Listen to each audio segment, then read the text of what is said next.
30% దాకా పడ్డాయి. అవును. ఎందుకు పడ్డాయి అంటే కాపు రిజర్వేషన్ల అంశం మీద. హ్మ్. ఇప్పుడు ఆ బీసీలు వెనక్కొచ్చారా లేదా అన్నది తేలాలి. అవును. హ్మ్. వస్తే అది ఈజీ బిందు. హ్మ్. భారీ విజయమే లభిస్తది. హ్మ్.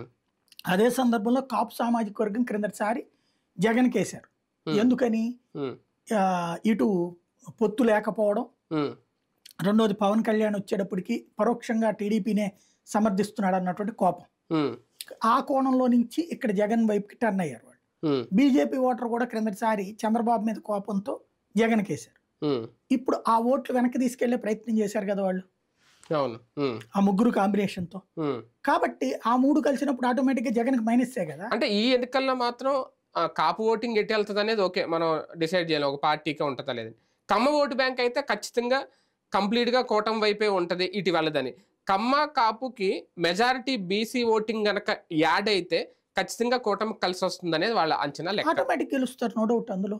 కమ్మ, హ్మ్. కాపు, బీసీ కాంబినేషన్ అంటే కాంబో అది. అదే అంటున్నాను. పెద్ద కాంబో అవుతది.